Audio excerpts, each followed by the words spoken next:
Well, hi, and welcome to Father, Son, and Skillet. I'm Alden. This is my son, Owen. And this is a blender. It's seen a lot of use. We're going to use that blender today to make two kinds of salsa, because Tuesday is coming up.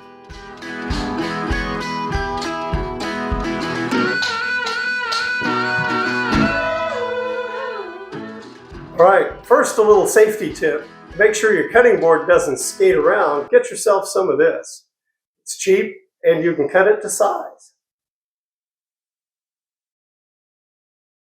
Editor Dad here. When I said this, what I meant was this. Cushioned non-slip liner, shelf liner. Contact is one of the brands that you can get. It's this one is 18 inches by 8 feet. That's plenty for all of the cutting board cushioning that you'll ever need. That way, when you put your cutting board down, it doesn't go anywhere and you don't lose a finger. Okay, for this recipe, you're going to need a pound of plum tomatoes. That's about a pound. We're using a pepper, a manzano in this case. Fruity, but not super hot.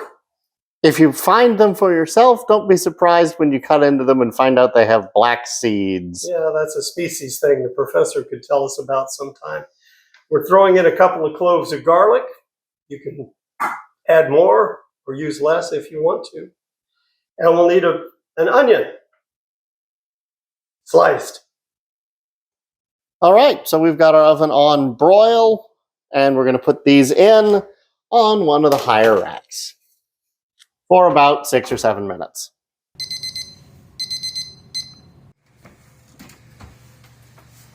All right, our time has passed, and now we give everything a nice little flip. We want to get these toasty on all sides. Come on.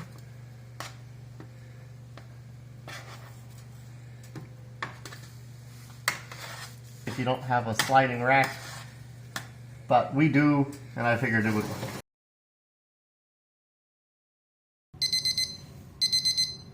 Tongs that I grabbed a minute. 6 minutes on the other side, and everything's got a nice little toasty brown to it.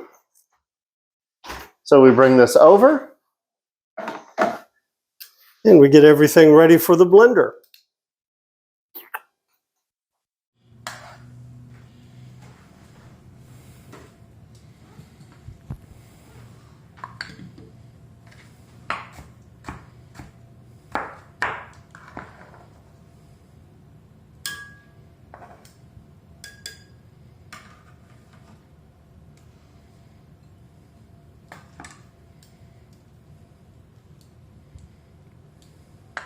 Yes, things are hot.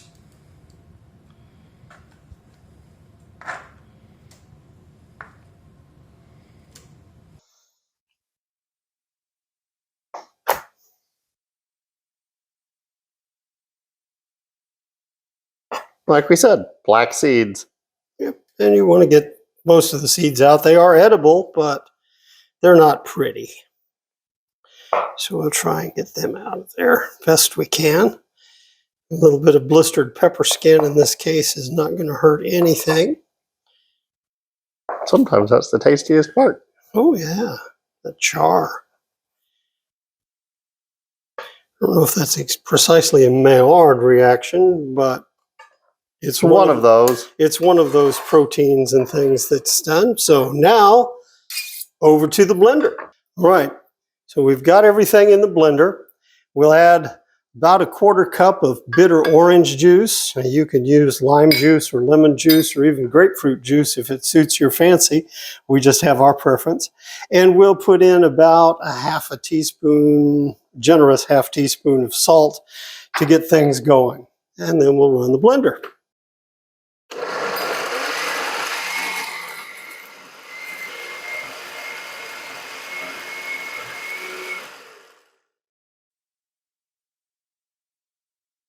And we want a nice consistency here, not too chunky, not super smooth, and that's up to you. The next step that we add is some cilantro. a good handful of cilantro. This is one fairly small bunch. Oh, that smells good. Yes, it does smell good. I'm glad neither of us has the soap gene. Yep.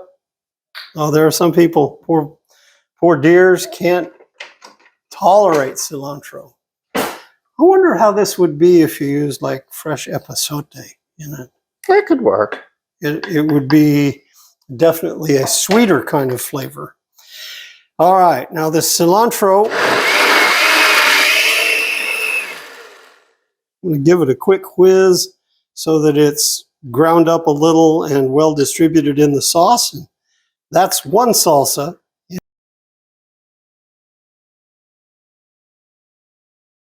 Okay, now for our green salsa, or salsa verde, we're using tomatillos, which are not actually related to tomatoes. They're more related to kiwi fruits and gooseberries and some things like that. You'll notice that they have a little peel on them, this papery husk. They're sometimes called husk tomatoes. You just take that off, pull that little bit of stem out. Now these are sticky and you want to rinse them off. We'll take care of that in a second. The rest of these you did ahead of time. I did, yes. And they're little, most of these are small. And we're using a poblano this time. You just love the flavor of roasted poblanos. And this way, everything in the salsa is green. Or white. Or white, but the That way. salsa comes out green that way. Greener that way. Mm-hmm. And this, all right, same process. another 6 or 7 minutes.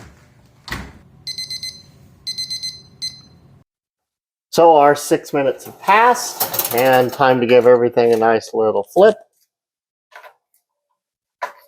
You see the color we've gotten on that poblano? Isn't that beautiful? These tomatillos are, Starting to soften a little bit. yeah, they'll be pretty soft by the time we're done.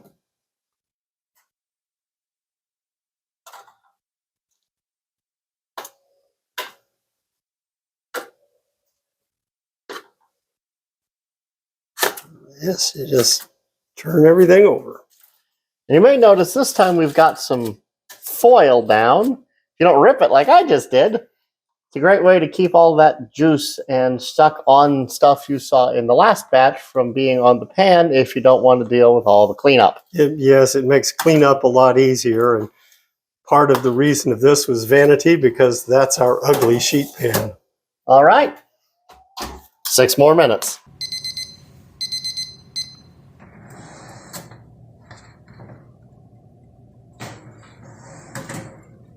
And so from here, it's pretty much the same process.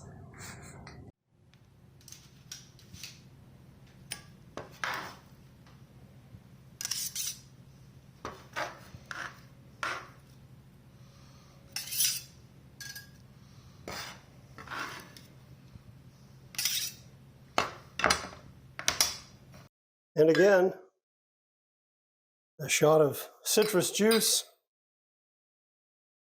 a dose of salt,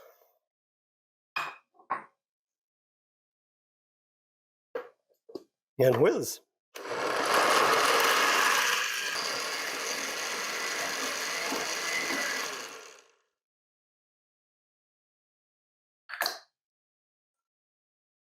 Add our cilantro.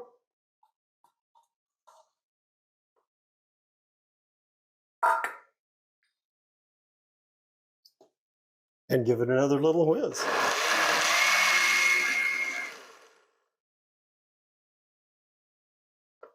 That's why I poked it down the first time.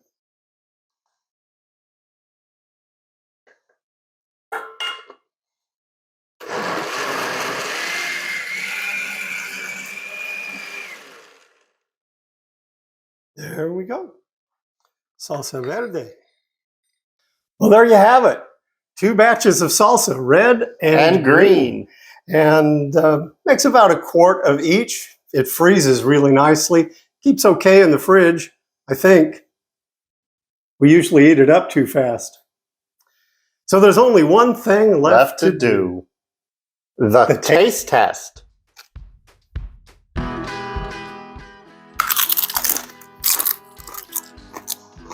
Mmm.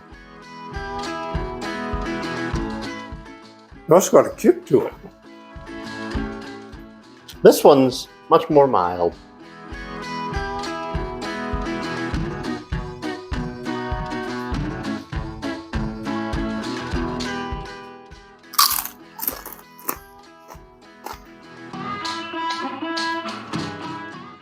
Mmm, tangy.